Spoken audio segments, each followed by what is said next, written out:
They called it a visual abomination, as if my backyard flood wall was the real crime in a neighborhood drowning in its own pretentious rules. But while the HOA board sipped lattes and debated mailbox colors, I was the only one staring at the rising creek, knowing the next storm wouldn't care about their precious community harmony. Little did they know, their obsession with aesthetics was about to turn our cul-de-sac into a soggy satire of suburban stupidity. I never set out to be the neighborhood pariah, but in Willow Creek Estates, where every lawn was manicured like a golf course and every holiday decoration had to pass a vote, being practical was apparently a felony. My name's Alex, a quiet engineer who'd traded city chaos for this supposed slice of American dream after my wife's passing. It was just me, my teenage son Jake, and our lazy beagle Max now, in a modest ranch house backing onto Willow Creek, a deceptively charming stream that turned into a raging beast during heavy rains. I'd seen it happen twice since moving in, water inching up the yard like a thief in the night, soaking the basement and leaving behind a musty reminder that nature doesn't read HOA bylaws. The trouble started innocently enough, or so I thought. Last spring, after a freak downpour turned my backyard into a shallow pond, I pulled out my old surveying tools and did the math. The creek was eroding faster than the board could approve new flower beds, and with climate patterns shifting, more intense storms, less predictable drainage, I knew we were sitting ducks. So, I designed a retaining wall, simple concrete blocks, reinforced with rebar, curved to deflect flow, and just tall enough to handle a 100-year flood without blocking anyone's precious view. It wasn't pretty, but it was functional, like me. I spent weekends mixing mortar under the hot sun, my hands blistering as Jake handed me tools and Max snoozed in the shade. "Dad, why not just ask the HOA first?" Jake asked one afternoon, wiping sweat from his brow. I chuckled. "Because, kid, in this place, permission is just code for no." The first whisper of backlash came from Evelyn, the HOA vice president, a woman who wore pearls to walk her teacup poodle and spoke in that saccharine tone reserved for passive-aggressive emails. She sauntered by one evening, her dog yapping at my fence like it owned the sidewalk. "Oh, Alex, honey," she cooed, peering over her sunglasses at the half-built wall. "What on earth is this?" "Installation. It looks like something from a prison yard." "We're all about curb appeal here. You know." I straightened up, trowel in hand, and kept my voice even. "It's a flood barrier, Evelyn. Keeps the creek from turning my house into a swimming pool." She tilted her head, lips pursing like she'd tasted something sour. "Flood? Darling, we haven't had a real flood in years. Besides, the board just invested in those lovely permeable pavers for the community paths. They'll handle any moisture." I bit back a laugh. "Permeable pavers? In clay soil?" But I nodded politely. "Sure, Evelyn. Just being cautious." She walked away with a huff, and I knew the gossip mill was already churning. By the next week, the rumors hit like a summer squall. Whispers at the community mailbox cluster. "Alex is paranoid, building a fortress like it's the apocalypse." Anonymous notes appeared in my mailbox, scrawled on floral stationery, no less, warning me about unsightly modifications and disrupting the serene vista. Then came the official notice, delivered by certified mail in a crisp envelope with the HOA's embossed logo, a stylized willow tree that looked more like a weeping mess. It cited Article 7, Section 9, no unapproved structures over 3 feet without board review. Your unauthorized retaining wall constitutes a visual disruption and potential safety hazard, it read. Remove within 10 days or face $150 daily fines. I sat on my porch, coffee in hand, staring at the paper as the morning dew glistened on the unfinished wall. Safety hazard? The only hazard was their ignorance. But I didn't rage. I observed, planned. Years in engineering had taught me, react too fast, and you build on shaky ground. I typed up a response that night, attaching FEMA flood maps, photos from last year's near-miss where water lapped at my deck, and a polite reminder that the HOA's recent Green Pathways project, replacing old gravel drains with eco-friendly brick walkways, had actually worsened runoff. This barrier aligns with federal guidelines for property protection, I wrote. It's not a wall. It's insurance against your board's beautification blunders. I mailed it certified, with receipts, and waited. The silence lasted 2 days before Victor, the HOA president, showed up at my door. Victor was the epitome of suburban authority.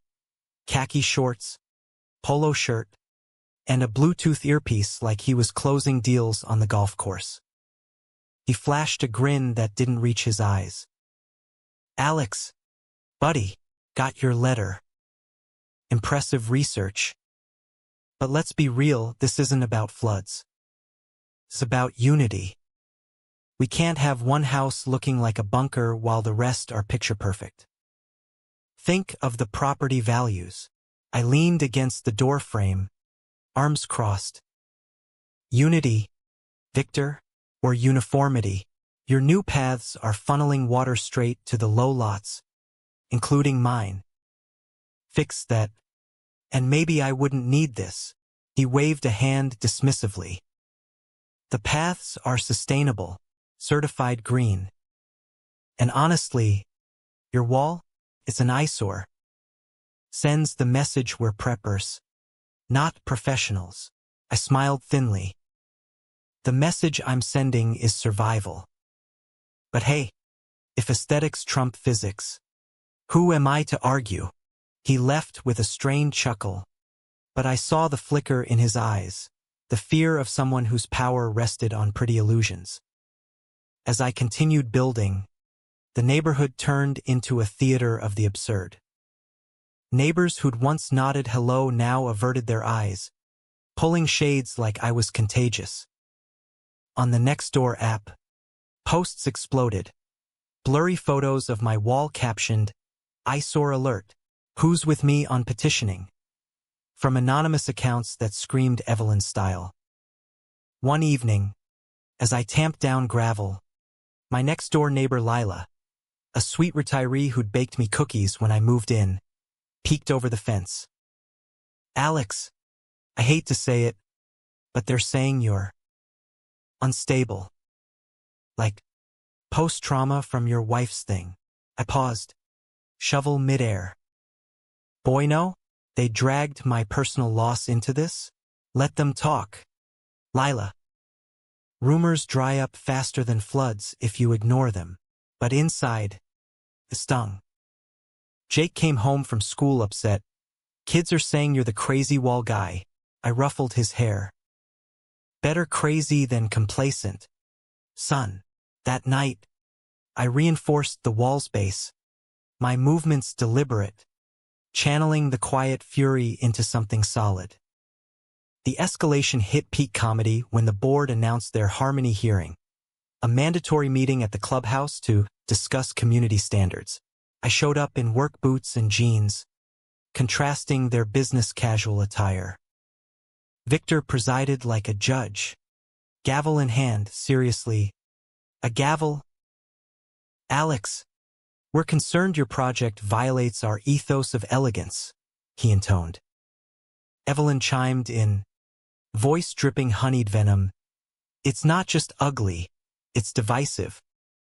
We all sacrifice for the greater good here." I stood, unfolding my maps. "Greater good? Your elegant paths sealed the drains. Here's data. Runoff increased 40% since installation. My walls the only thing keeping my home, and potentially yours, dry. The room murmured, but Victor banged the gavel. Data schmata. We voted on those paths fairly. Your wall? Unvoted. Tear it down. Or fines start tomorrow. As I left, a board member whispered, "They're scared you'll inspire others to buck the rules." I nodded. Good. I didn't tear it down. Instead, I finished it under cover of dusk, adding a subtle drainage channel that redirected water to an old storm sewer I'd quietly cleared.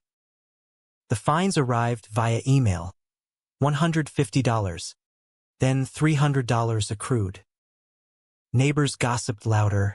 He's defiant. But one ally emerged. Miguel, the guy across the street, a mechanic who nodded approvingly. Smart move, man. They paved over common sense. He even dropped off extra rebar one night. As summer storms brewed, the board doubled down on absurdity, sending courtesy inspectors who snapped photos from the street like paparazzi. Evelyn cornered me at the grocery store. Alex, this stubbornness, it's unbecoming. We're a family here. I loaded my cart with sandbags, smiling. Family? Families listen when someone warns of danger. But sure, keep prioritizing fairy lights over flood prep. The storm warnings came mid-August. An atmospheric river, they called it, forecasted to dump 8 inches in 48 hours. The board's response? An email blast about staying positive and enjoying the rain from your elegant patios. No evacuation plans. No sandbag distribution, just a reminder to secure holiday decorations early. I stocked up on supplies, boarded windows, and watched the creek swell. That night, as rain pattered, my phone buzzed with a text from an unknown number. Your wall's a joke. Hope it fails.